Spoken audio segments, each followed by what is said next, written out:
Welcome to Comedy MX's Cartoon Classics channel. Binge out on the animated Superman, Popeye, Bugs Bunny and Friends, Technicolor classic tunes, animators UB Iwerks and Max Fleischer, Mickey Mouse, Betty Boop, and all your cartoon favorites.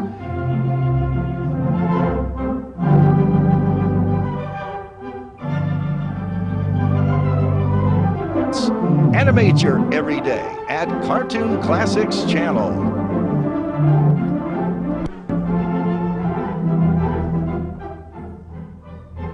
So return with us now to those golden days of yesteryear.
Honey, this is what I call real dancing.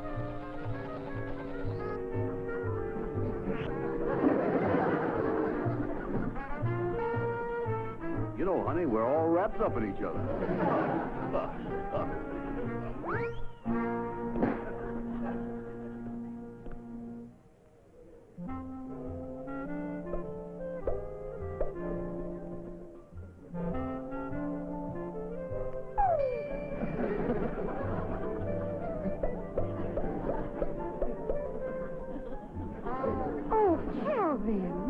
Sorry, honey. Calvin, I wonder if you pay the check. I told Mater I'd be home early. Wait a minute. Who is this guy, Mater? Oh, no, Calvin. Mater is your mother. Uh-uh. My mother's name is Sarah. Calvin, I mean my mother. We call her Mater. Oh. Well, have you told Mater about me yet? Well, not yet, Calvin. You see, I have to be very careful. She thinks every man is after my money. Then you haven't told her about us getting married? Well, I don't know about our getting married, Calvin. I know you care for me, but how do you know it's love? How do I know it's love? Honey, that's like asking Barney Oldfield if he knows how to shift gears.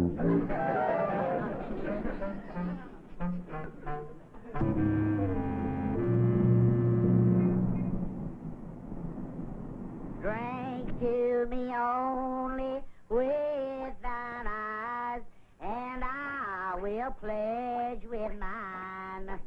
Or leave a kiss within the cup, and I'll not ask for wine. What you singing, sister dear? Is me all right, Maggie Bell?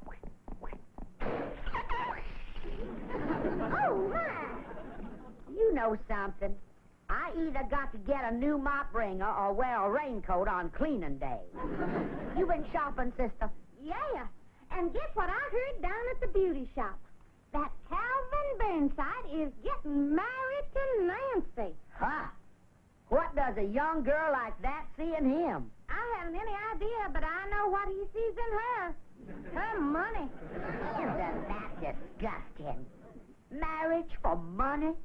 That never works out, sister dear. Yes, I know how terrible I felt when dear, sweet Montgomery turned out to be a deadbeat. We should have known he was nothing. When at the wedding, the clothing store repossessed his morning coat right off his back going down the aisle. They said at the beauty parlor that Nancy's mother is worth $200,000. $200,000? I don't think she's going to take too kindly to a son-in-law who gets his wardrobe from the Salvation Army.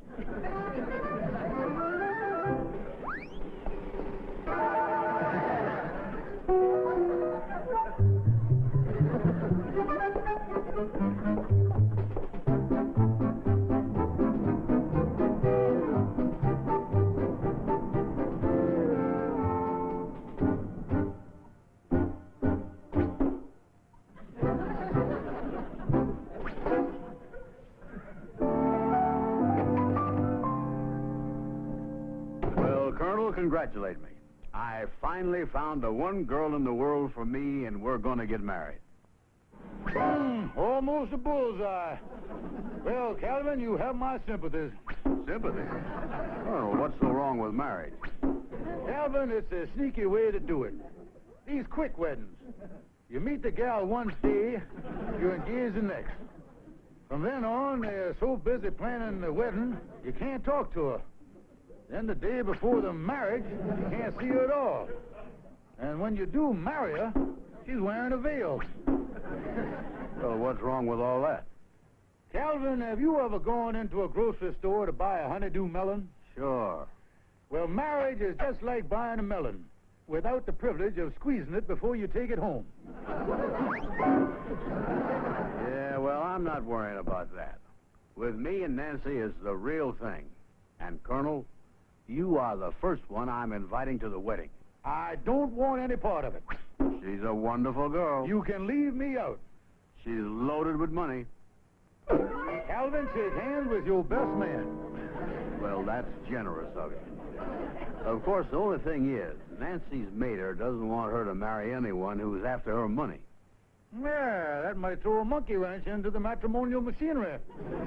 Calvin, let me tell you something. You need someone on your side.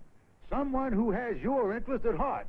Someone who is crafty, underhanded, and who would stop at nothing to get their hands on that money.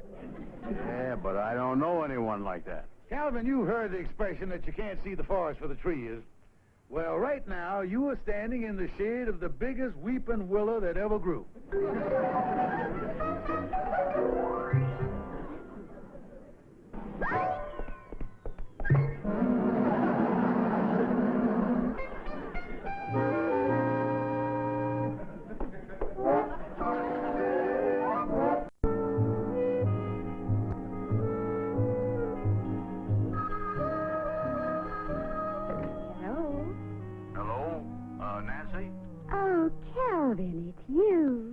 Yeah, Nancy, I've been talking to a friend of mine, and he's got a great idea. He suggests we elope without telling your mama. Oh, Calvin, if I did that, Mater would disinherit me. Funny how a great idea can go sour, isn't it? Well, you see, a while ago, I was in love with a boy named Rupert. We were engaged, but he never could put over his big deal, so Mater made us break up. She said that wedding bells will never ring for a man that's penniless. She did, huh? She said I must marry a man who is not after my money. You have money of your own, don't you, Calvin? Yeah. Matter of fact, I just came into some money recently. I'm going to consult my financial advisor this afternoon. I think I'm going to turn out to be a lot wealthier than I think I am. Oh, Calvin, you're getting more wonderful every minute. Bye-bye, Calvin.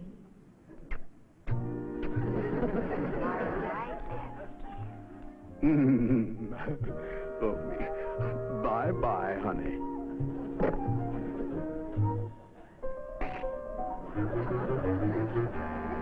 I got a good mind to sue the phone company.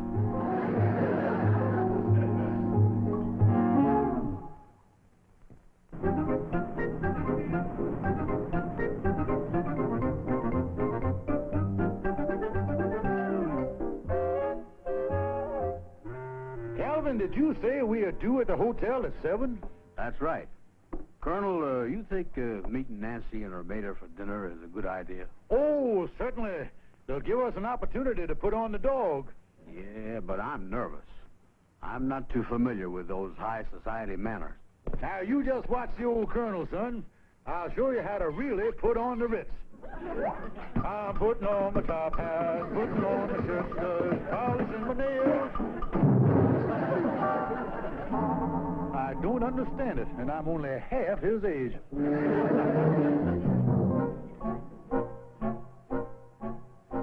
It's 7:30, Colonel.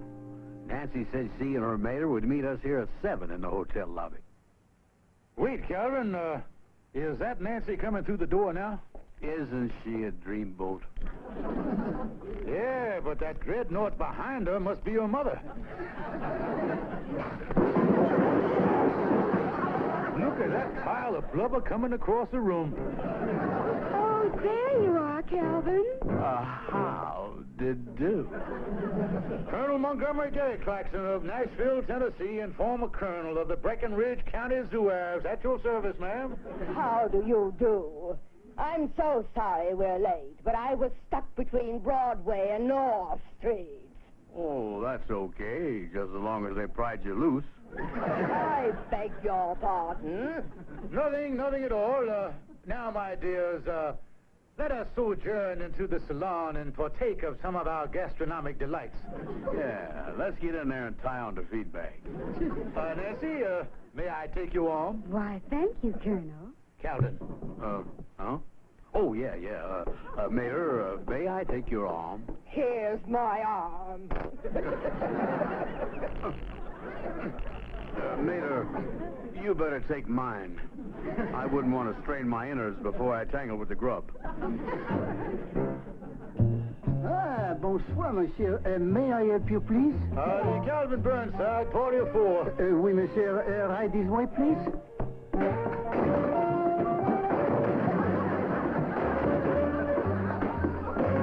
Voilà. You are?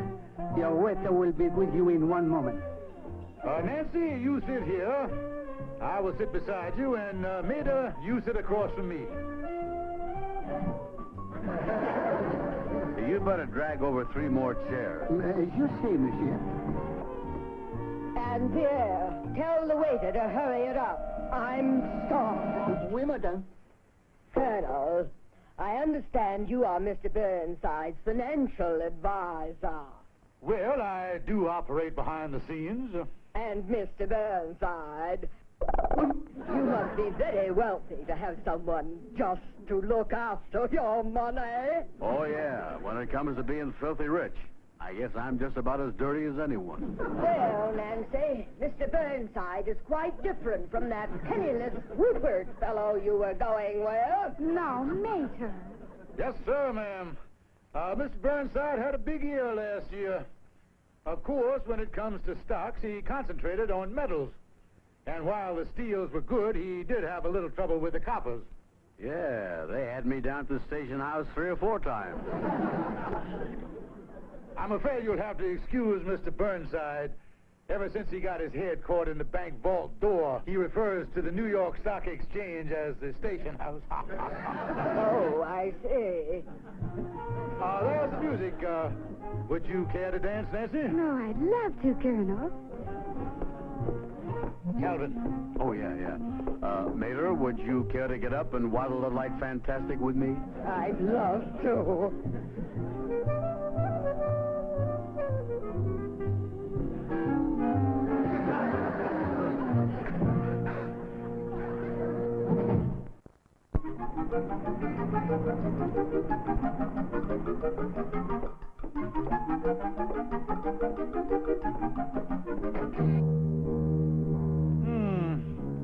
I guess the goon squad didn't wait up for me this evening.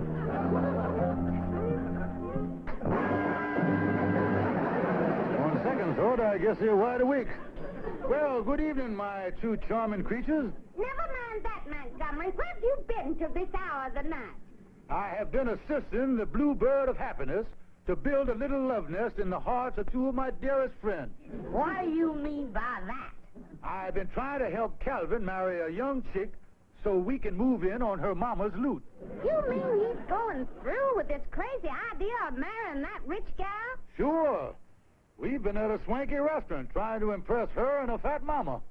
You sure you haven't been out with some hussy yourself? Oh, no, sister dear. You know I'll always be true to Maggie Bell. When a person has lamb chops in the icebox, he don't go out looking for pot roast. Well, all right. We're going to bed. Good night, Montgomery.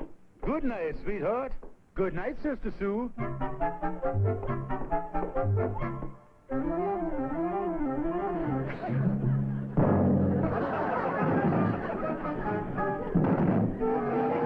Now, what was that for? I missed you when you came in. I'm just trying to correct my hook.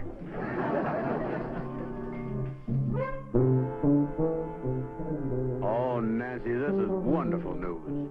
Your mater says you can marry me, huh? Yes, she was so impressed with you last night. Someone who isn't interested in me for my money. Someone of your financial standing. I'm pretty rich sitting down, too. If Rupert only had the money you have, if he had put over that big deal, Calvin, it would have been Rupert instead of you.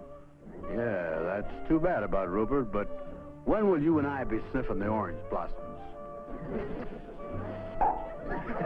Well, of course, Calvin, with all the money you have, I know you'll want us to have our own little dream cottage. Dream cottage? Well, now, wait a minute. Yes, Calvin, and I've had the place in mind for a long while.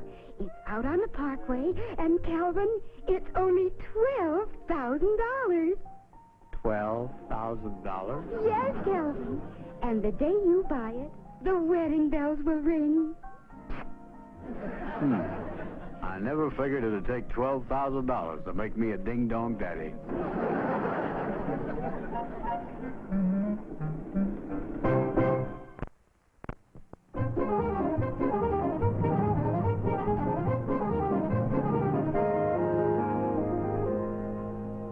Yes, sir, Mr. Meikle. That's the information I wanted. Yes, sir. Thank you, sir. We understand. Yes, sir. Goodbye. Well, Calvin, that was Mr. Meikle that built the house Nancy wants out on the parkway. Yeah? Yes, sir. He wants $12,000 for the house. He says he needs the money badly, but he is willing to take $5,000 down payment. Oh, my. Where in the world are we going to get $5,000? And if we don't, Nancy won't marry me, and I'll miss out on all that money. After all, Rupert missed out because he didn't have any money. Now, Calvin, we've got brains. There must be a way. If we just put on our thinking caps... I just had a hot flash. Calvin, my brain is really on fire. We'll go to the bank and real estate loan. Yeah, a real estate loan. That's a good idea. Then, Calvin, you can buy the house and marry Nancy. Yes, sir. Colonel, you are really cooking. I don't know when I've had such a hot idea. Come on, let's go down to the bank while I'm all steamed up.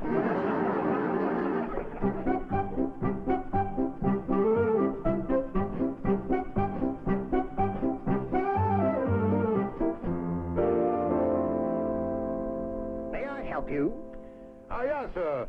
We want to borrow $5,000. Please do come in.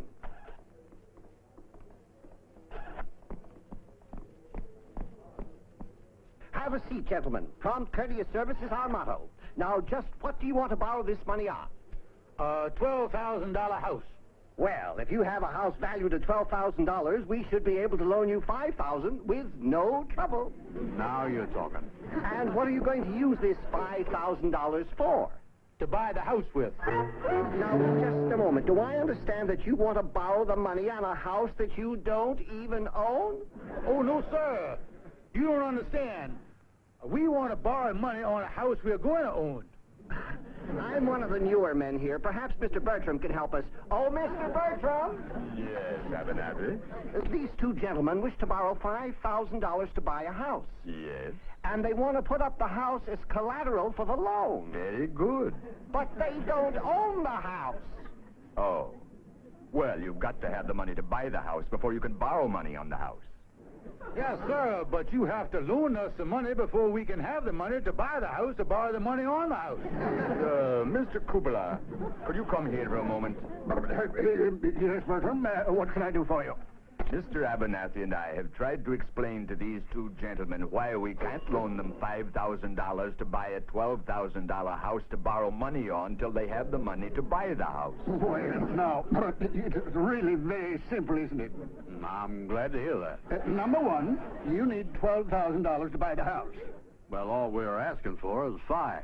Yes, sir. I've already saved the bank $7,000. Look, you want to borrow $5,000, but first you need $12,000 to buy the house. You talked us into it. Give us the $12,000. No. Something wrong? Abernathy, ask Mr. Doozy if he would please help us. Oh, Mr. Doozy, could you help us a moment, sir? Gentlemen, Mr. Doozy is the president of the bank. G.A. Doozy at your service, gentlemen. Well, sir, we desire to borrow $5,000. $5,000 on a $12,000 house. Fine collateral. But, Mr. Doozy, they don't own the house. What they really need is $12,000. But all we are asking for is $5,000, which saves the bank $7,000. Excellent. I'll write you an okay for a cashier's check. Make it out to Calvin Burnside. But, Mr. Doozy. Gentlemen, anytime my bank can save $7,000 on one deal. Oops.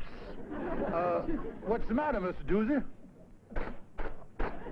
Gentlemen, I've worked for 18 years to establish this bank. I carefully selected my most worthy associates. And now, Mr. Burnside, after talking to you for just 5 minutes, do you know what I'm going to do? I'm taking my whole hand-picked staff and going back into the used car business. Come, gentlemen. How do you like that, Colonel? Come on, Calvin, we can take a hint. Let's take our business elsewhere. What are we going to do now, Colonel? We can't give up. I'll go home and get Maggie Bell's pearl necklace and hock it. You sell your automobile. I'll hock Sister Sue's mink coat. You cash in your annuity. And we ought to have the $5,000. Colonel, you're a financial wizard. We should never have gone to that bank in the first place. You're right, Calvin. We showed them how they could save $7,000, and they treated us like a couple of bums. Come on, Calvin, let's go before the hock shop's closed. $4,995, 96, 97, 8, 9, $5,000. There you are, Mr. Meekle. The $5,000 down payment. Fine. And here's the deed to the house. You understand it's $100 a month until the balance is paid. Oh, we understand. Oh, yes, I'm in the real estate business myself, you know. Well, I'm glad we could make a deal. I've had this house for sale for 6 months. It's been a very important sale for me. Yes, sir. It's been important to us, too, Mr. Meekle. Well, good day, gentlemen. Good day. Goodbye. Well, now, Calvin, we have the house. This will satisfy Nancy and her mater. Yeah, and tomorrow those wedding bells are going to ring.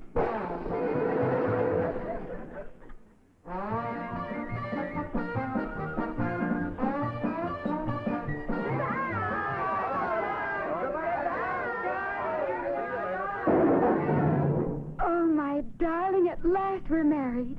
It was wonderful how you got that $5,000 for the house.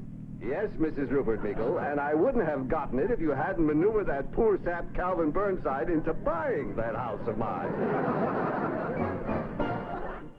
Montgomery, how come you're up for breakfast before noon? I got a bad case of insomnia. Could I have a piece of toast, please, Sister Sue? Tell me, Montgomery, how's Calvin's romance coming along? Yeah. I thought his marriage to that rich gal was all set. Ladies, if you don't mind, I'd rather not discuss weddings right now. For some reason, the whole subject of matrimony gives me shooting pains in my head this morning. Well, I don't think it's nice for you to say that about marriage when you're sitting right across from your wife. Yeah. I don't like the way you're acting this morning at all. Why don't you lovely ladies be sweet and nice to me and let me have another piece of toast? I'll be happy to. Won't you, Sister Sue? You see, my needs are simple. Ready. All I want to have Aim. is quiet. Fire! A chance to enjoy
Let me see.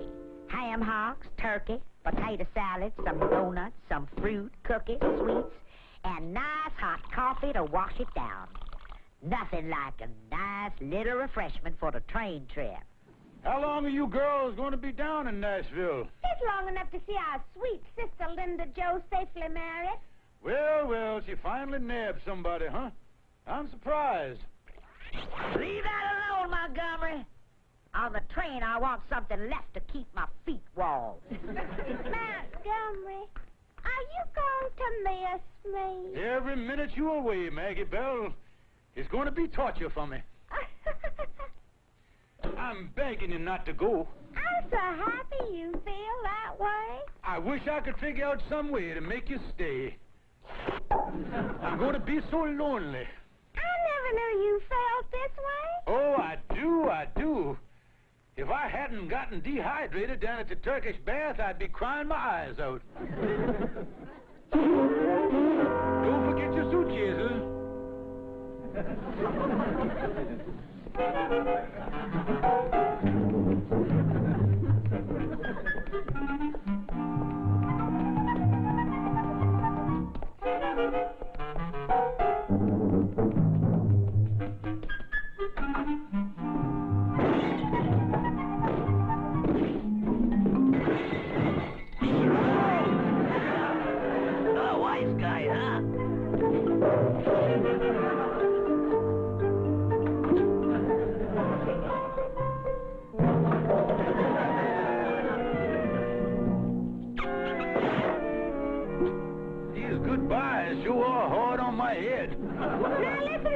Before I go, the landlord won't take any more nonsense, so I put $50 rent money in this envelope.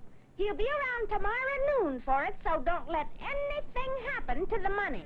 Oh, don't worry. Nothing will happen to the money, honey. Well, see that it doesn't. Goodbye, Montgomery. Goodbye, Maggie Bell. Goodbye, Montgomery. Goodbye, Sue, you messy old creep. What's that? I said, goodbye, Sue. I'll miss you a heap.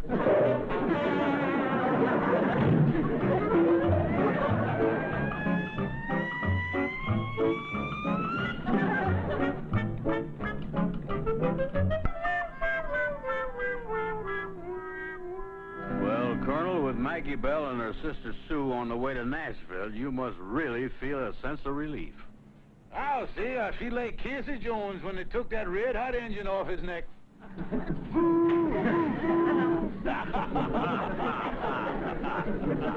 Walk me back to my house, will you, Calvin?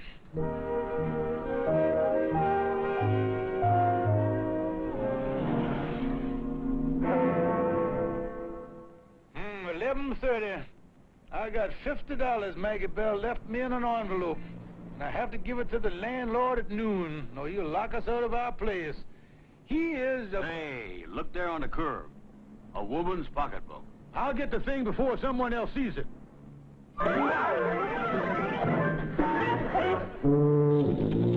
Excuse me, old chap. I do believe I saw that pocketbook first. Oh, I didn't see you there, but I do believe I saw it first. My friend here, 20/20 Vision Burnside, will testify to that. Oh, yeah. Yes, sir. Now, see here. All I'm interested in is to find the rightful owner of the pocketbook. I think the first step is to open it and see if we can find some clue to its ownership. Yeah, I was afraid of that. Well, let me see in here. Wow! Yes, I'll wager there's $400-500 in there. Well, too bad there's no name and address in there. We're just going to have to split it. Just a moment, old chap, but there are some credentials in there. Well, we'll split them too. Come on. I mean identification. Oh, jolly good. The pocketbook belongs to a Mrs. Herbert Terwilliger, 2432 Lakeview Terrace. No telephone number here, too.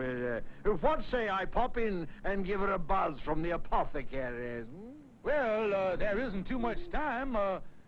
Why don't you go in the drugstore here and call her on the phone? Exactly what I had in mind.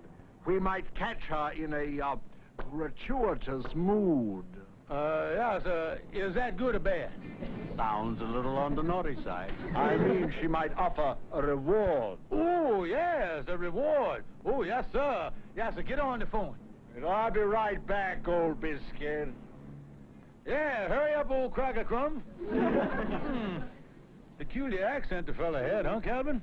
Yeah, he didn't seem to have a good grip on the English language, did he? He's some kind of a foreigner. Let's watch him through the window.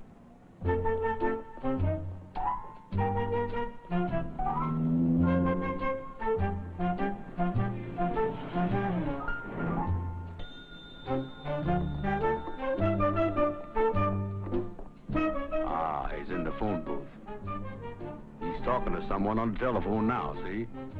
Yeah, I bet it's Mrs. Terwilliger. Yeah, that's who it is, Mrs. Terwilliger.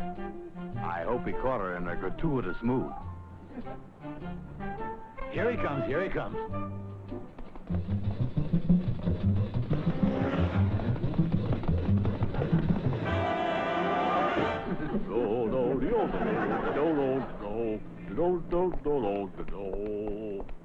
Well, I got to Mrs. Terwilliger. She was simply overwhelmed. Yeah, well, in round figures, just how much was she overwhelmed? She said she's coming over and has $100 reward for us. $100 reward? Yes, and inasmuch as we found the pocketbook together, I thought we might split the reward 50-50. How does that sit with you?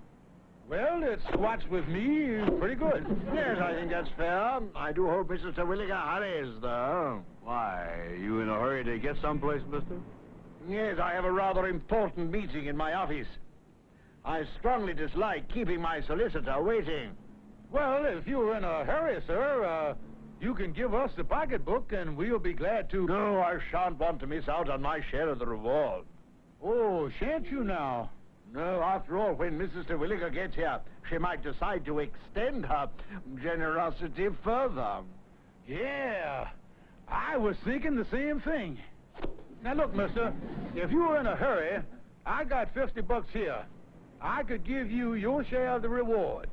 And then when Mrs. Terwilliger got here and wants to extend her generosity, we could get in touch with you later and all that stuff.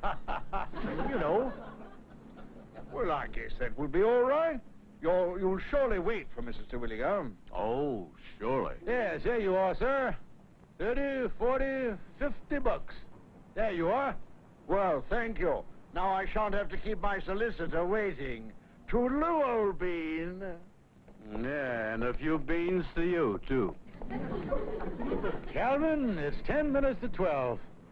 Now all we have to do is to wait for Mrs. Terwilliger to arrive and extend her generosity.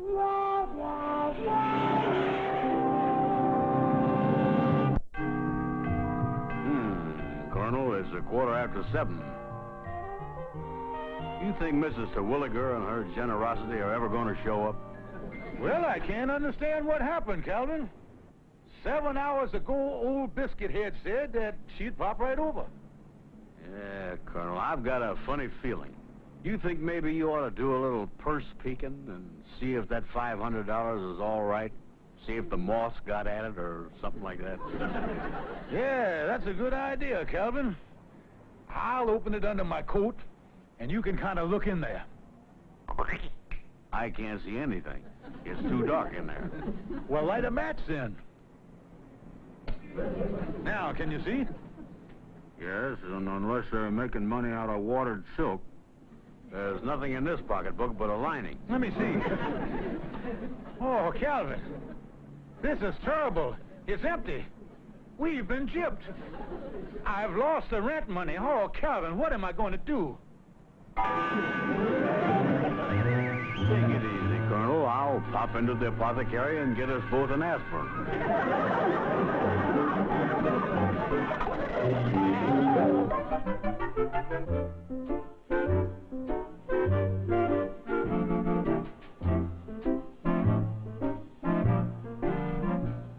It sure is nice of you to stick with me and give me moral support, Calvin, because I'm really down in the dumps. Yeah, it sure is a mess, isn't it, Colonel? Yes, I telephoned police headquarters and I talked to a man named Sergeant Graham. He says that the lost purse gimmick is nothing but a confidence game. To think that I, Colonel Montgomery J. Klaxon, would be taken in by a Yankee with a foreign accent. Yeah, and that money was for the landlord. You don't suppose your landlord would come up here and take... Colonel, look at your apartment door. Oh, me, Calvin. Maggie Bell and Sister Sue will be back Monday from Nashville. Calvin, what in the world am I going to do when those two grizzlies get home and find they're going to have to be hibernating in a flop house? I've got to get some money to pay the landlord. I've got to get it.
Action! Cut!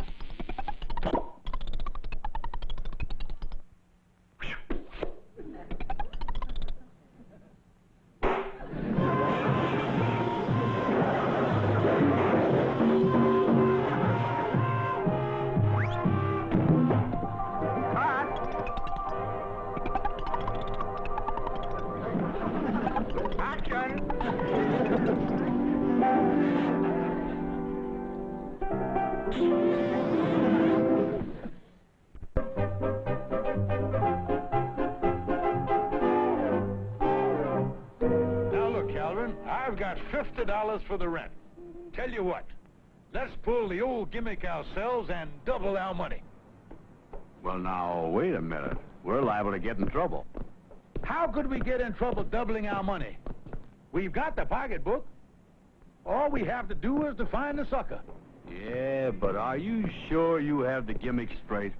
Certainly, Calvin. I've got it in my mind step by step. The pocketbook, the phone call, Mrs. Terwilliger, and everything. Now, come on, let's go.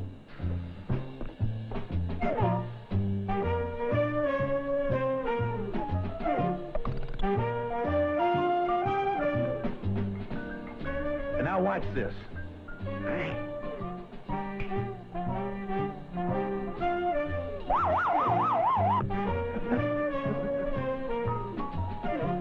Uh-oh, here comes a fella. He doesn't look like we ought to have much trouble with him. Yeah, look at him there. Go to work, Colonel.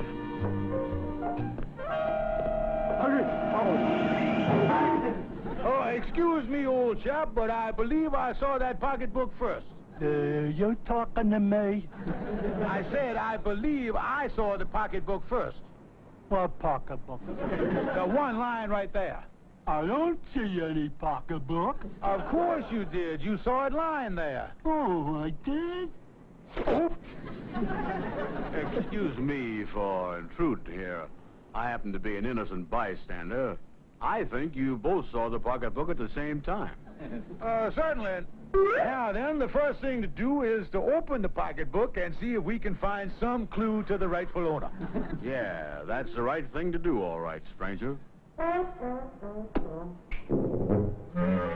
Well, how do you like that? Must be $400 or $500 in there.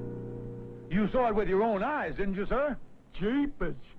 It did look like a lot of money. Yes, and while I was looking in there, I saw it belonged to a Mrs. Herbert Terwilliger, 2432 Lakeview Terrace. I saw her phone number in there, too. I saw it, too. I'll bet if we took the pocketbook over to her, she'd be glad to get it back. Oh, yeah, we could take it up. Wait a minute, sir. That's not the way it works. Now, right now is where I pop into the apothecary and call up Mrs. Terwilliger. Yeah, you catch her in a gratuitous mood. Well, whatever you say. Certainly, sir. Now, this total stranger, Mr. Burnside here, and I will go into the drugstore and call her up. He might offer us a reward. Reward? Oh, boy. Yes, now you wait here, sir. Come on, Calvin.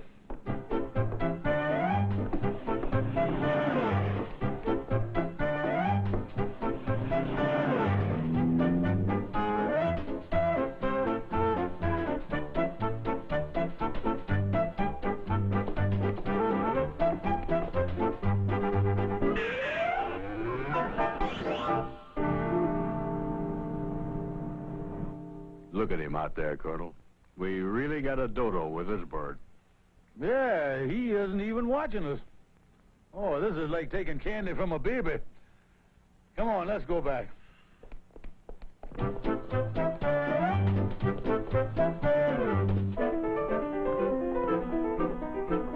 Oh, you're back so soon? Yes, sir. Mrs. Terwilliger said that she's coming right over.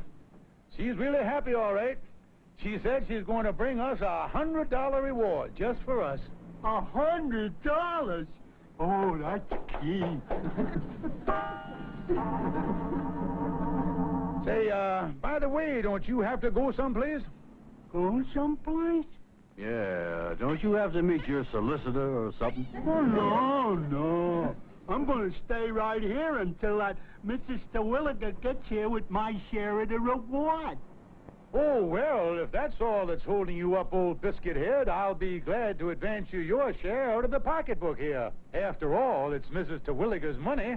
Hey, look, you think this is the right thing to do? Certainly it is.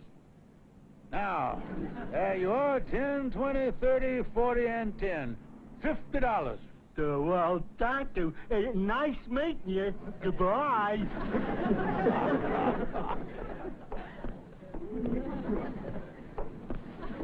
Tell me, did this thing work out all right, Colonel? Certainly, Calvin, certainly. You see, he went off with our $50. So we end up with a total of $100. Yeah, but if we only have $50 in the pocketbook, where do we get the other $100? Where do we get it? We just wait here until Mrs. Terwilliger brings it to us. The thing to do is just wait.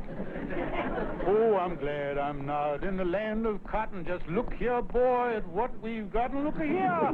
Look here. Look here, Calvin, boy. Say, by the way, Lakeview Terrace is only around the block. She's taken a long time getting here.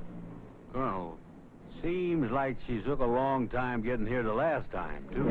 Listen, you numbskull, what are you talking about? The last time.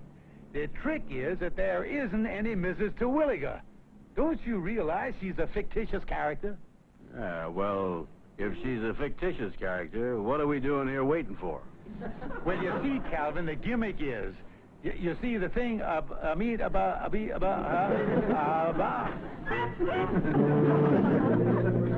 You know something, Calvin? We have been swindled. That fella's a crook.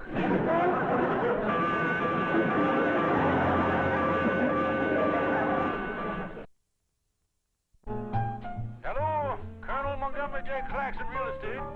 Montgomery, our little sister Linda Jo is married, and Sister Sue and I are taking the next plane home. Well, now, don't do that, honey. I wouldn't want you, well, you ought to stay there and enjoy the fresh air and the sunshine and the smog and all that stuff. There's no need to hurry back. Yeah? Well, you never worried about us enjoying ourselves before. And when we get back, everything better be all right or you're in for trouble. Now, if you got that through your head, or do you want me to put Sister Sue on and let her make it plainer to you? Oh, no, thank you. I think my eardrums have suffered enough for one day. Those two sour old females are going to fly back from Nashville on the next plane. Oh, I'm really in a mess here. Yeah, I'd suggest you go throw yourself under a cross-town bus, but we don't know the bus schedule. Well, you know something, Calvin? Us Klaxons of the old South never gave up if there was a fighting chance. I got a few hours to get everything straightened out, so I'm going to hock my granddaddy's gold watch and try that pocketbook gimmick again. But, Colonel... No, I've got the gimmick memorized good this time, Calvin. I've been going through it in my mind, and I'll guarantee you I just can't make any mistakes. Come on, Calvin. It's my last chance.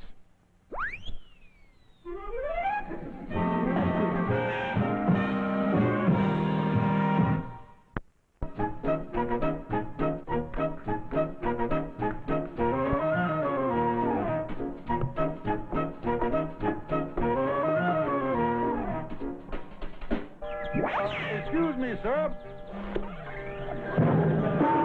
But I think I saw that pocketbook first. Oh, you did? And I suppose now you'll call Mrs. Terwilliger and you'll wait here for the reward. Say, wait a minute, mister. How did you know all these things? How did I know? You're the guy we had all the complaints on. Come with me. I'm Detective Sergeant Graham of the police department.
What is it? Is, Montgomery J. Klaxon in? Well, that all depends. You from the finance company, the Department of Building and Safety, or Power and Light Company? Neither. I'm the mailman. I've got a special delivery for him. Well, as long as you are not interested in collecting, inspecting, or disconnecting, I am Montgomery J. Klaxon. Thanks. Well, Calvin, I wonder who'd be sending me a special delivery letter. You might try reading it. Let's see here. Dear Montgomery, arriving in town tomorrow morning. Very anxious to see you. I'll call you from the airport as soon as I get in. Signed, Boo Boo. Who's Boo Boo? Well, let's see here. Boo Boo. Boo Boo. That's a mighty unusual name. Boo Boo. Boo Boo. It sounds like someone shelling peas on a bass drum. Let's see now. When I was playing football back at Tennessee State, there was a lot of fellas on the team that had unusual nicknames. I wonder if this Boo Boo could be one of the fellas I played football with. Well, maybe you're right, Colonel. But if you are, this here Boo Boo is the sweetest smelling fullback I ever run into.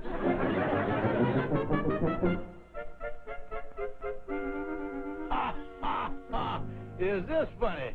The funniest thing I've ever seen in the newspaper. Montgomery, what's so funny in the comics this morning? Well, it's not in the comics, honey. It's right here on the front page. Say here, enraged husband attacks wife and sister-in-law with golf club. Use the driver. You know, I always thought that was a 3-iron situation. Very funny, brother-in-law. Very funny. Maggie, did you happen to read about that 45-year-old man whose wife caught him running around with a 22-year-old girl? Where was that, in the sports page? I've seen that, sister. It's just terrible. A man that age? Well, sister, I'm not surprised. It's just like on the farm. It's always the oldest rooster that you have to chase out of the hen house. And if I were you, sister, I'd keep an eye on that old broiler here. Now, wait a minute here. I'm a married man. How dare you accuse me of postnasal activities? You don't have to worry about me. I'm the one with the true love and devotion. Maggie Bell, I never loved no one else but you. Montgomery Klaxon, I put up with you for 25 years, and I never loved no one else but you. Why, I've worshipped the very ground you walked on. You bum. And Montgomery, if I ever hear that you so much as looked at another woman, I'll really fix you. Well, as much as I enjoy this charming chit-chat with you lovely ladies, I have to go down to the office. I'll see you later. Huh. What got into him? He usually never leaves the house till we have to put him out on the street with the trash. It just so happens I'm expecting a very important business call from an old football chum of mine. Goodbye.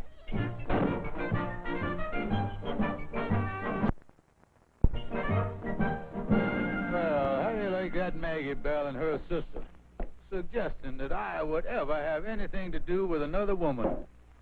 Why, I'm the one man who...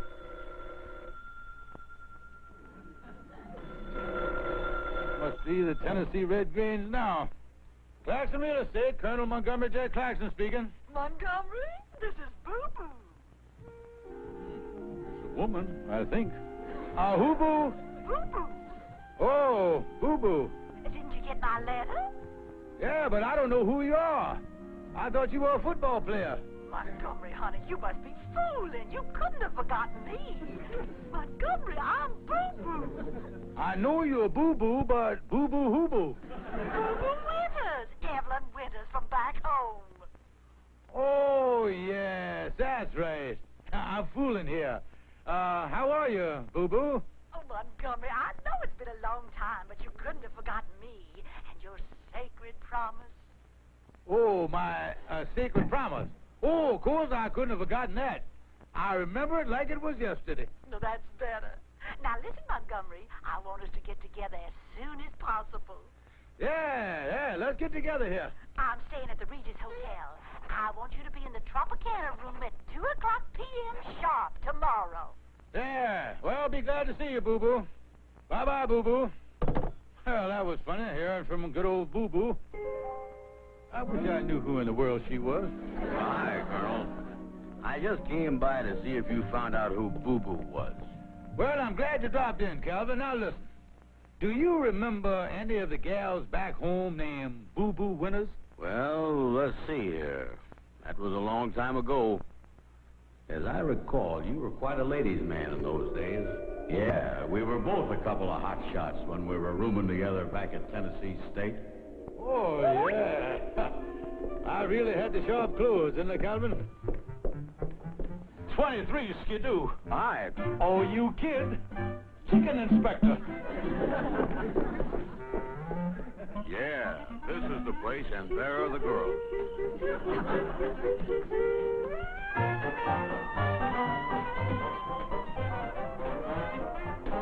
How did do?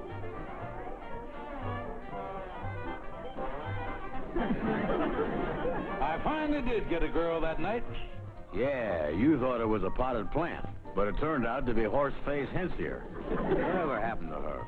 As I recall, she got a job trampling freight out in Fresno, California. You know, with those big king-size earth pads of hers, she could trample 2 barrels simultaneously. Wait a minute, Colonel. Wait a minute. I'm just getting a brainwave here. Boo-Boo Winters. Evelyn Winters. Her papa owned a cement plant. That was the gal you used to go with before you married Maggie Bell. Calvin, that's right. It's coming back to me now. Evelyn Winters. Oh, she was a real beauty. Yes, I remember the year of the Cement Mixers Convention. She was voted Miss Ready Mix of 1932. We went steady for a year. That was over 25 years ago. I took her every place. Football game. People play the nuttiest games. Sidewalk cafes. Bicycle races.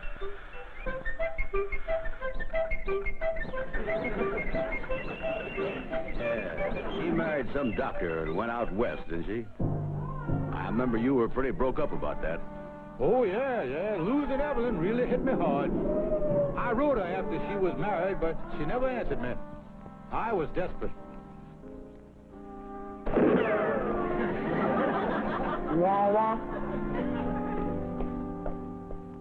First, I was going to join the Foreign Legion, and then I was going to South America and spend the rest of my life working in the mines. You were, huh? Yeah, but then Maggie Bell moved into town, and I realized I didn't have to leave the country to suffer. Well, I wonder why she called you up.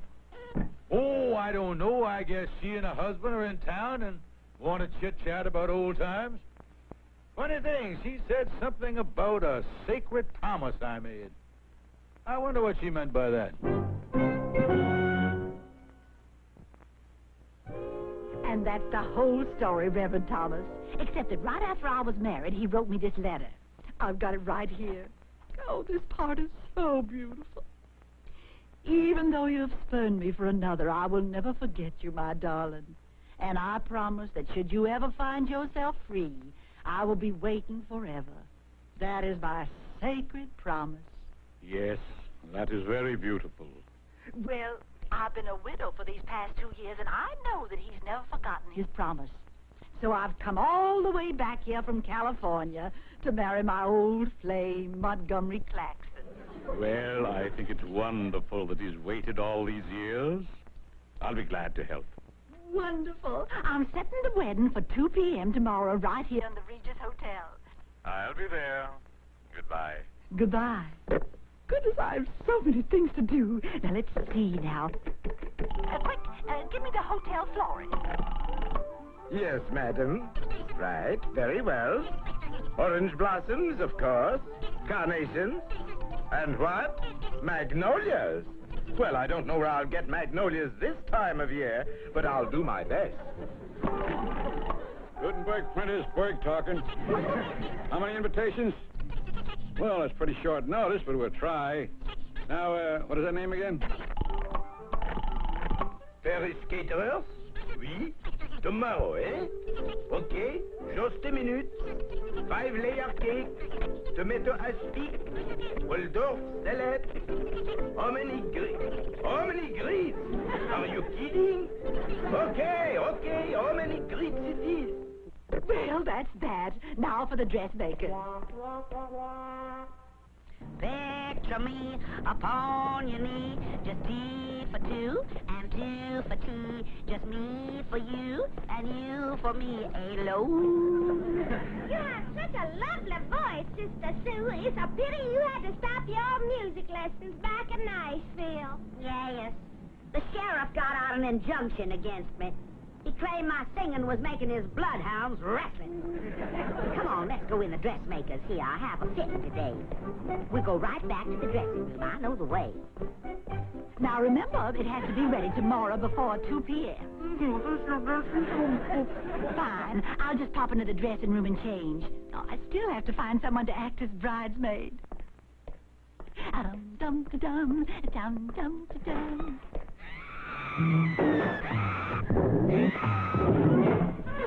Just a minute now, sister. This dressing room is occupied. The nerve of that old frump barging in here without so much as a by your leave. Excuse me, but you look so familiar. Aren't you Susan Culpepper from Nashville? Yes. I used to live there. Well, don't you remember me? I'm Evelyn Winters. We lived in the White House up on the hill. Little Evelyn Winters? Well, come on in. Oh, didn't you have a sweet little sister, Susan? Yeah, that was Machiavel here. How'd it do? Matter of fact, I'm living with her now. I gotta help support that fathead she married. But why in the world are you doing here, Evelyn? I heard you was living in California. Well, honey, I'm a widow now, and I came back here to get married again. Oh, a wedding. How romantic. Yes, honey. You don't know how happy I am I run into you like this. I don't know a soul here. I wonder if you girls would do me a favor. A favor? Why, we'd be delighted. I wonder if you'd be bridesmaids at my wedding. Why, of course we would. Oh, bridesmaid, Sister Sue, what a happy occasion this is gonna be. Yes, Calvin, the more I think about that sacred promise Boo-Boo talked about, the more worried I get. You know, I'm going to have to look up the carbon copy of that letter I sent her and see what I said. You mean you got a copy of that letter? Oh, of course, boy. I used to make 2 copies of all my love letters. You made as many sacred promises as I did, you had to be sure you can keep them straight. Tell you what, let's go down in the cellar of the apartment house here, see if we can't find out where I got my old records.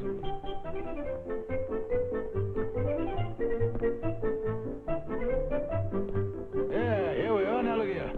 Let's see, 19, 29, 30, 31. Ah, this is it right here. Now, you look through these and I'll look through the rest. We're bound to find it. Yeah, okay, girl.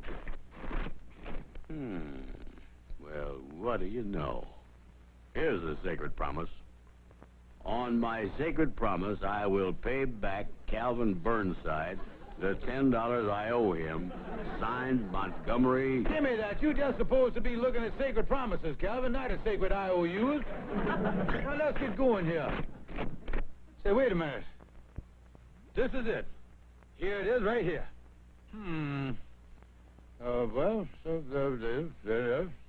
If you find yourself free, I will be waiting forever. That is my sacred promise. Calvin, that dumb boo-boo thinks I'm gonna marry her. You marry this gal, Colonel, and Maggie Bell might be just a little provoked at you. Well, I'm not gonna marry her, Calvin. I've been married once, and the Constitution says you can't put a man in double jeopardy. Where are you going now, Colonel? To see my lawyer, Oliver Wendell Clutch.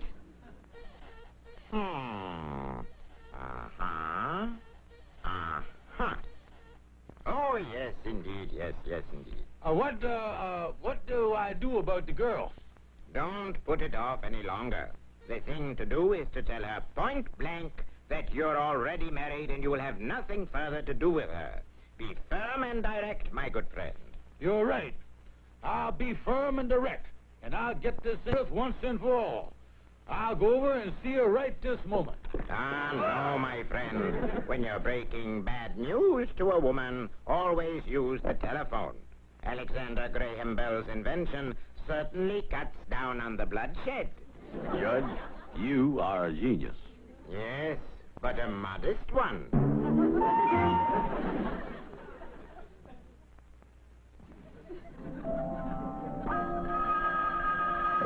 Hello? Evelyn, this is Montgomery. Oh, Montgomery, how romantic of you to call. Now, you didn't forget, did you? It's 2 p.m. tomorrow. Yes, I know that, and that's what I want to talk to you about, Evelyn. Now, I've been thinking about this, and I don't see any reason to drag it out. I want to see you and get this thing over with tonight. Oh, my goodness, Montgomery, dear. You're just as impetuous as ever. But I've already made plans. Well, you just have to change them. I'll see you tonight. Tonight? Tonight. Heavens, he's so impatient. Now I'll have to move the whole thing up. Give me that phone.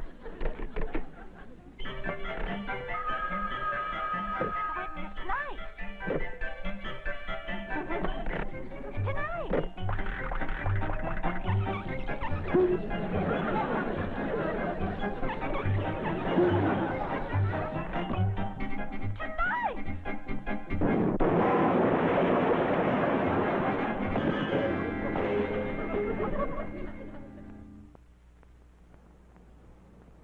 Say, this is a pretty fancy hotel old boo-boo was staying at.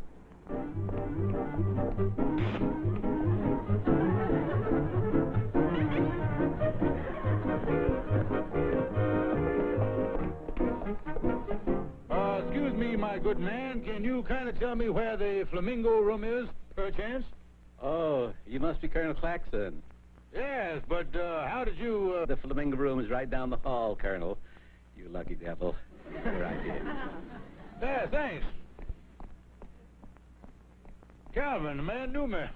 Well, such is the price of fame. I don't know, Colonel.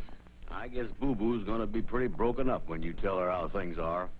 Yes, Calvin, I just like to break it to her like this, but look out, Calvin. Must be some fancy affair in the room later on. Anyhow, as I was saying, you know, I hate to break it to her like this, but it's a better way than letting her go ahead and do something silly, like make a lot of plans for a big wedding. Now, you two stand right here where everybody can see you. Be ready on that organ. Do I look all right? Oh, I do hope everything goes off well. There. I'm sure it'll be fine. Now, where's the lucky groove? He should be here any minute. Well, there it is, Colonel. You going in and get it over with? Yes, Calvin, might as well go in and face the music.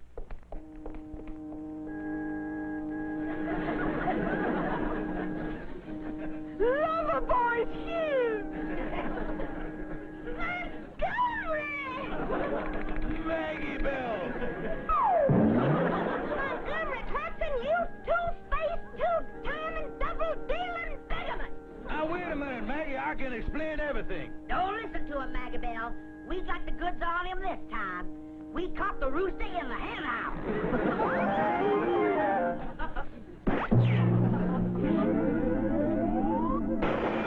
What do you know? Magnolias.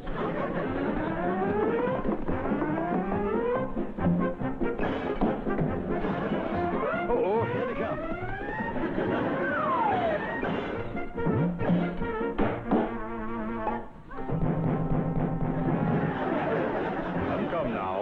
proceed with the ceremony. It's getting late.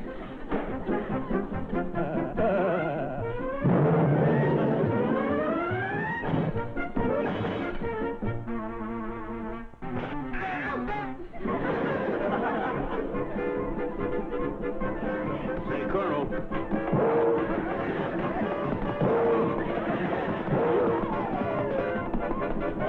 And dear lady, do you take this man to be your lawful wedded husband?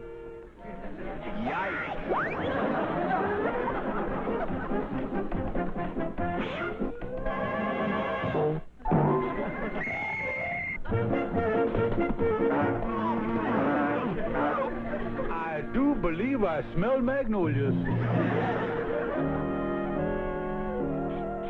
So after the police raided the wedding and booked a whole bunch of us for disturbing the peace, things quieted down somewhat. How did you get out, Calvin? Well, they decided it was just a family quarrel, Gloria, and let us go after we promised to pay for the fixtures that the colonel broke with his head. And what happened to Miss Boo-Boo? Oh, she hot-footed it back to California on the next plane. Well, what about Mr. Colonel Klaxon and his wife? Did they patch things up? Patch things up? Huh. Trying to patch up that marriage would be like trying to put a bandage on a scrambled egg. Right now, the colonel and his wife are down in Judge Clutch's office. They're having a suit for separate maintenance. Separate maintenance? Yeah, but the colonel is being generous about the thing. All he's asking for is $25 a week, silverware. I hope this experience hasn't changed your opinion about marriage in general.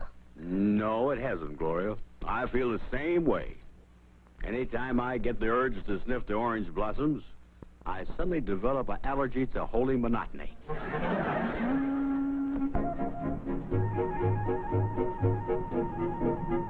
And so, Colonel Klaxon and Maggie Bell, considering your many years of happy married life together, I think that the best thing all around is a reconciliation.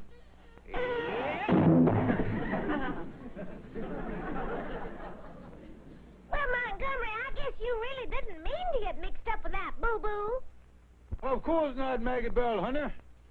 I guess I'm willing to give our marriage another try if you are. Well, all right, Montgomery. I'm sorry about the misunderstanding. I apologize for my part, too, Montgomery. Now, it was really my fault anyway. Should have told you about Boo-Boo a long time ago. No, Montgomery, it was my fault. I never give you a chance to explain. Now, Maggie Bell, I won't have you taking the blame. I was the one who started this whole thing. Montgomery, when I say it was my fault, it was my fault. Now, there's an end to it. Now, listen here, woman. Don't tell me it's your fault when I know it was my fault. How dare you try to say it was your fault when my sister is trying to say it was her fault? Let me do my own apologizing. Do I tell you how to be a nasty old woman? Montgomery, don't you dare scream at my sister while she's helping me take the blame. How dare you take the blame while I'm taking the blame? You're only taking the blame to make yourself look good. You old fool. Don't you yell at me, Miss Big Mouth. Big Mouth, let me at him. I'll teach him how to apologize.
Oh, it's gonna be so nice to see Nephew Newton again, Maggie Belle. Yes, Sister Sue.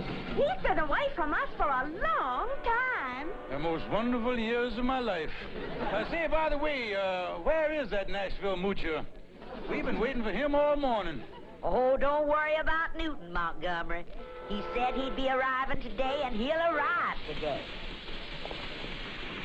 I just know this is Newton's train, Montgomery. I want you to be nice to him, you hear?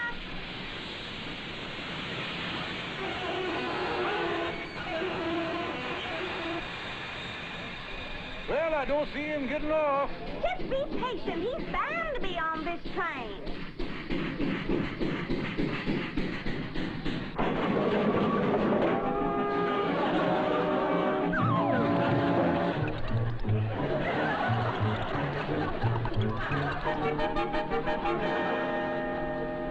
There he is! Yoo-hoo, Newton, over here! Ah, there, Aunties and Uncle Monty. How nice of you to meet my train. I'll be right with you. Just have to get my bag. Well, what do you know? Old Newton must have struck it rich down there, traveling first class like that. Last time he arrived in town via a cattle car. Never mind the cracks, pea-brain. Just go out and call a cab.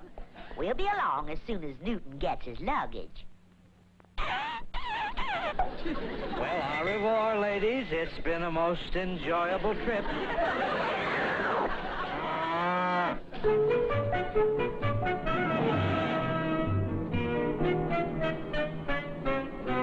Tell us about South America, Newton. Well, it's really quite a delightful place. I traveled all over, you know, Brazil, Chile, Peru, and... Oh, by the way, that reminds me, Colonel, I took the liberty of giving your real estate office as a forwarding address when I left. Now, if any letters should come from me, you'll turn them over to me, won't you, old chum?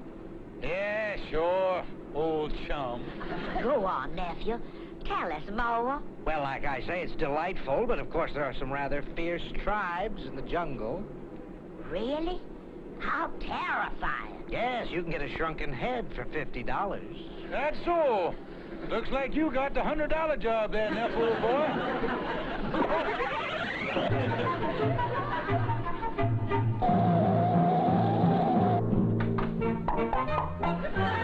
Just stand there, Montgomery. Carry Newton's bag upstairs. Here, Uncle dear, let me take that. It's too heavy for you. Why don't you just take care of the cab? I'll see you upstairs.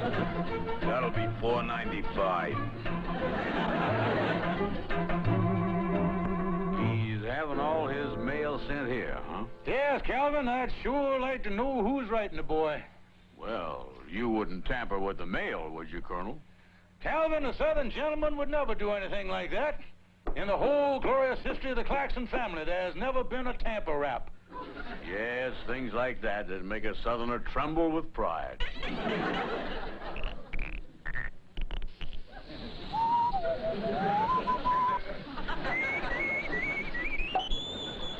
Well, look at there.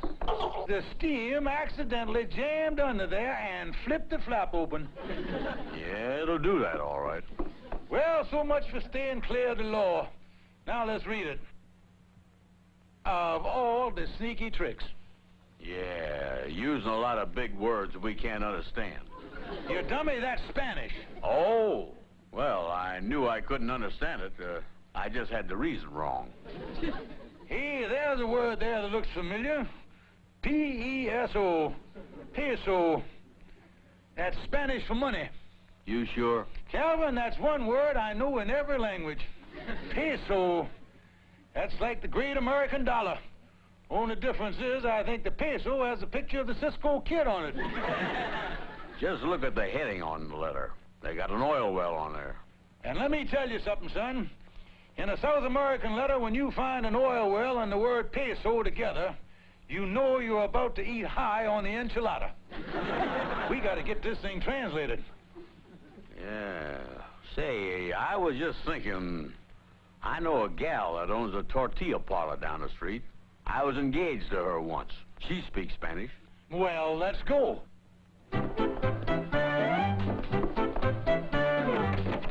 You figure Nephew Newton is liable to get suspicious? Oh, of course not.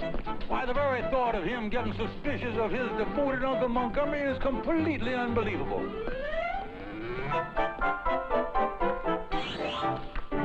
What are you doing, Newton? I've got a lot of valuables in my suitcase here, and I just want to make sure that dear Uncle Montgomery doesn't start snooping. Yeah, you can't be too careful with him. I remember when I got back from my last trip. That dirty crook came in here and he swiped all the perfume I smuggled in from Mexico. Everybody has to have a safe place to keep things. The government's got Fort Knox. I got my underwear.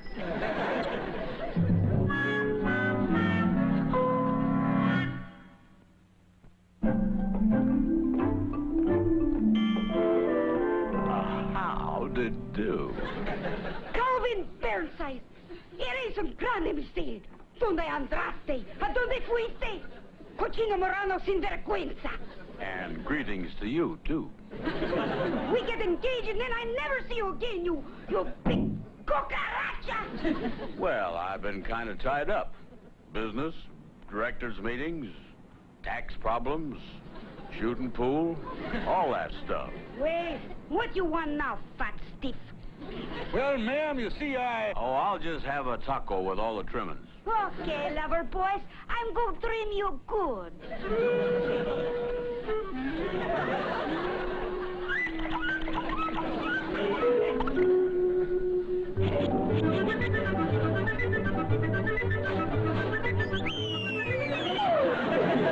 Okay, here you is, kid.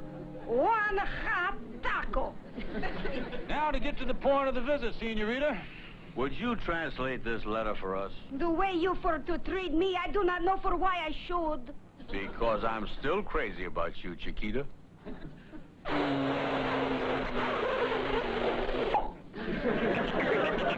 That reminds me, I gotta get my vacuum cleaner fixed. All right, I read it for you. Señor Newton J. Newton, le avisamos que sus acciones en la Compañía Nacional Petrolera ahora tienen el valor de 10,000 pesos. What's it all about, Chiquita? Well, it seems Newton J. Newton is very lucky. She buy himself some no-good stock for 200-300 pesos, and now, boom! 1, 2, 3, 4 oil wells she come in. Now, the company, she want to pay 10,000 pesos for the stock. 10,000 pesos? How much is that in Confederate money? Oh, I do not know from Confederate, but it is $3,000-4,000 maybe. Thanks for your trouble, Chiquita. Remember me to Pacho Villa. Well, Calvin, I'd say the next order of business is to get that stock away from Nephew Newton. That seems like the thing to do, all right. I wonder if he's got that stock in his suitcase. That's where he keeps all of his valuables. Say, Colonel, I just thought of something. You ate my taco. Why, so I did. Sorry, Calvin, old boy. I didn't notice. I guess I just absentmindedly put it in my mouth while I was thinking about that letter from... No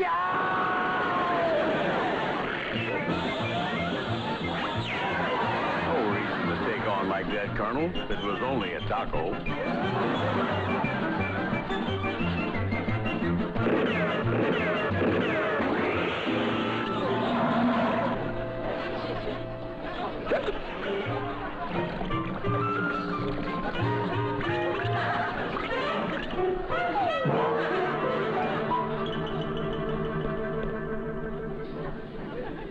Feeling better, Colonel? Yeah, thanks, Calvin.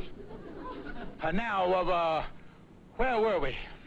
You were going to get the key to that suitcase. Oh, yes. I got an idea that he keeps his keys pinned to his long underwear because he's the only man that jingles when he sleeps. Well, maybe you could wait and get the key when he changes his underwear.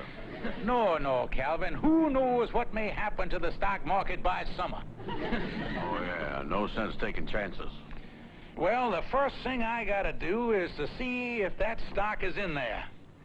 I think I'll go home and take that cowhide suitcase out to pasture.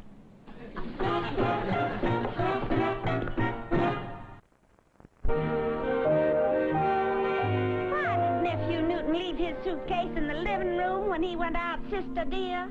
He wants us to keep an eye on it because that husband of yours is a no-good, conniving, sneaky crook. That's the best reason I ever heard of.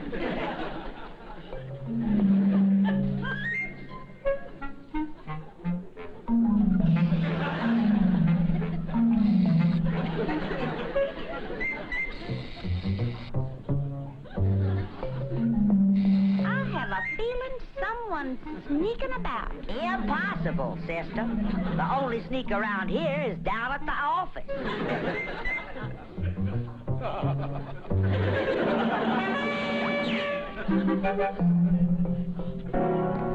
Well, sir, we don't usually take an X-ray unless it's advised by your personal physician. Well, he advised it. You see, they already fluoroscoped me. And now you need an X-ray? Yes, sir. You see, according to the official medical reports on file at Bellevue Hospital, they tell me that my insides look like a pizza that's been rejected. Oh. All right. Step over here, please. Now hold it. Ready?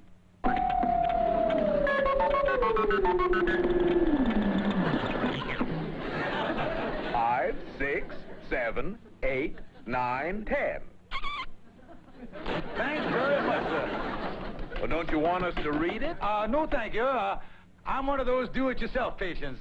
Just send the bill to Colonel Montgomery Klaxon, 432 Main Street, Philippine Islands. Good day, sir.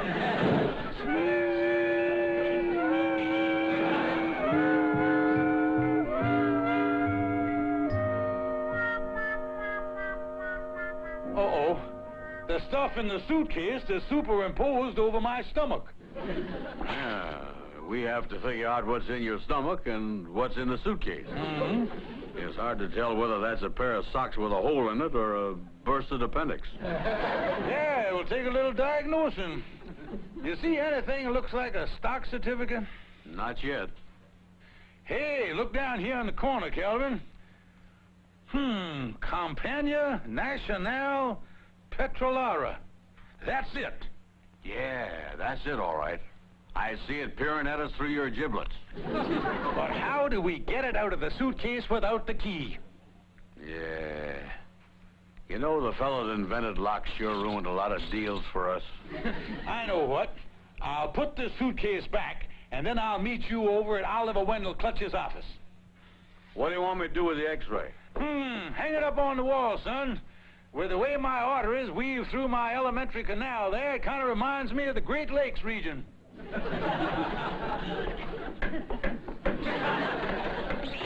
do not use your telephone for a hammer. This is a recording.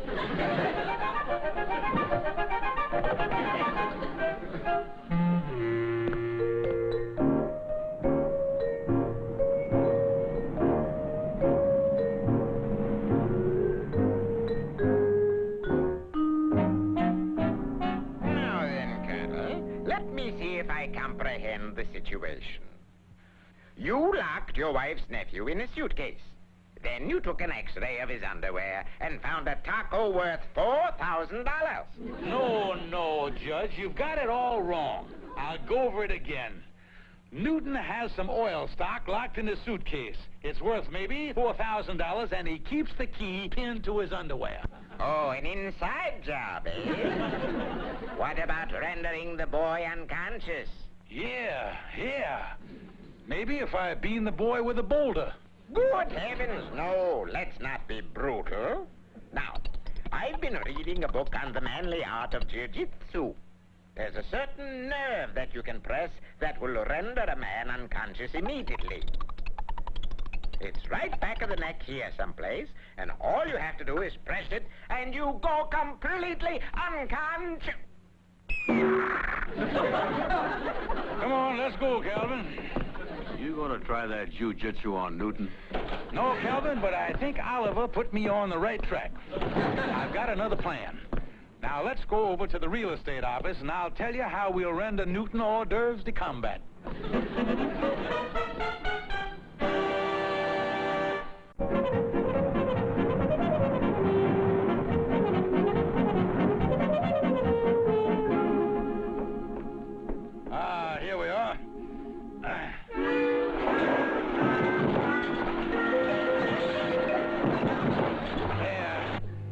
to do it.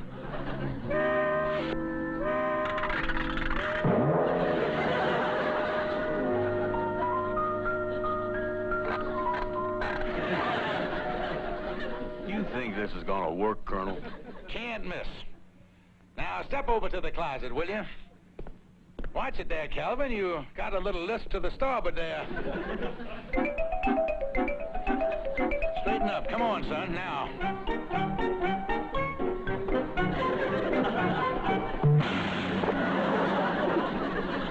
You want me to hide behind those clothes, huh?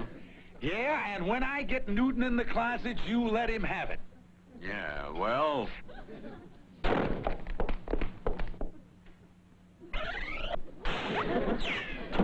Here comes...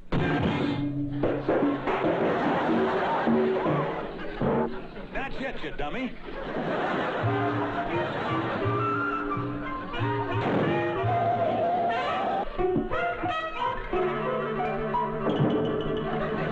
Colonel, you said that you, what are you doing there? What am I doing? I'm meditating. All of us yogis meditate at least 2 or 3 hours a day. You're a yogi? I didn't know they had yogis in this country. Oh, yeah, big thing. Really catching on. They even came out with a spike contour chair for watching television. Amazing. Boy, I'm really sailing today. Afghanistan just went by. How does this thing work? Well, you just sit like this with your eyes closed until a thought hits you. Oh, wonderful experience. I'd sure like to try it. Do you mind if I join you? Join me? Now, look, you can't have 2 yogis sitting around meditating in the same room. It's against the laws of the National Retail Yoga Association. Oh, I didn't know about that. Well, of course, there's no law against you going into that empty closet and meditating in there. Oh, goody. Here, you take this, Newton. Thanks, Colonel. Now, just squat down there on the floor and meditate. You think a thought will hit me? Yeah, you'll be in a trance in no time. Well, here goes. Everything's all set. I say everything's all set.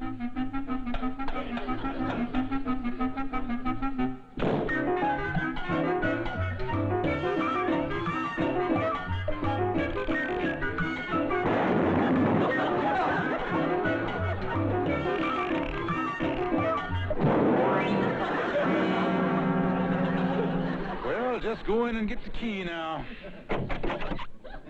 Something wrong, Colonel? Thought didn't hit you, huh? I don't know. I started meditating, and something went by my ear. I forgot. Say, Newton, you know you're facing the wrong way. Every genuine yogi faces the mysterious east, with the point of his chin facing up in the air. Oh, well, am I all right now? Cock your head a little. That's right. Now, there's a nice meditating angle. You think a thought will hit me this time? I guarantee it. Everything's all set. I say everything's all set.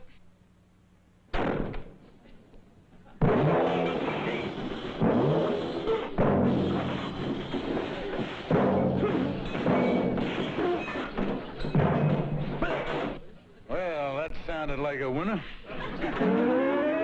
You want something, Colonel? You mean a thought didn't hit you yet? Well, while I was sitting here with my chin up in the air, I felt a thought coming at me from behind those clothes. I didn't feel quite ready for it yet, so I just stepped back and I sort of counterpunched. There's the thought right there.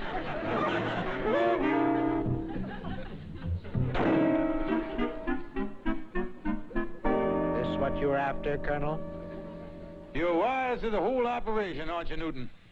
The only thing I don't understand is why you wanted it. There's nothing in my suitcase this trip that's worth anything. Except maybe my oil stock. Well, that's what I was after. I was going to pay you for it, but I just didn't want you to go to all the trouble of taking the key off of your underwear and opening your suitcase. You were going to do it for me? Why, Colonel? Because I'm so crazy about you. I love you, nephew, dear. Let's not get sloppy, Colonel. But it so happens that I want to hold on to that stock. I paid $400 for it. They say one of these days they're going to drill an oil well on the property. Then the stock will be worth a lot more. Well, you haven't heard anything. They probably hit a dry hole and the stock is worthless. You must have some inside information. But I'll tell you, I'll sell the stock for $400, no less. I'll give you $250. I think I'll go home and tell Maggie Bell and Sister Sue about you making me a yogi. Sold for $400. Bring the money back to the house. We'll close the deal.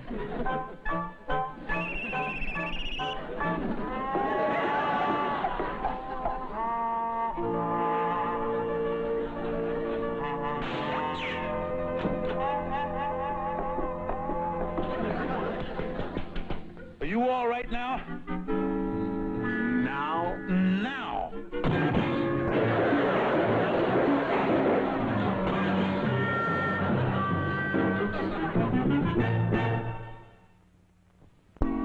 $100 in, $190, $200. There's my $200, Calvin. You got yours? Right here. 200 on the button. Montgomery, it was so sweet of you to give us $5 to go shopping. Well, I always like to have my charming wife and sister-in-law to look up to date. Come on, Maggie Bell.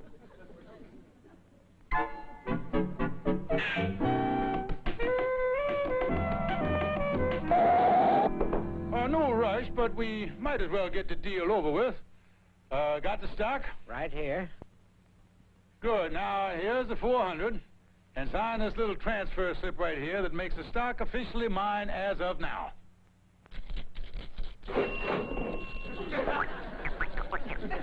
Right. And that closes the deal.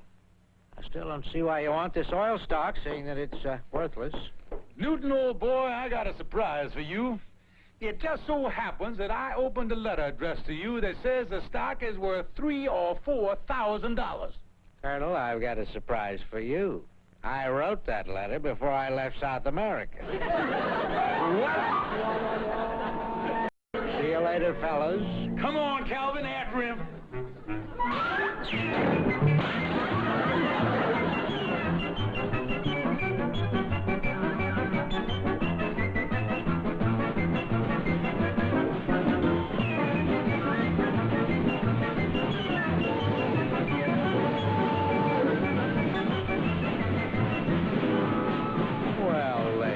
We meet again.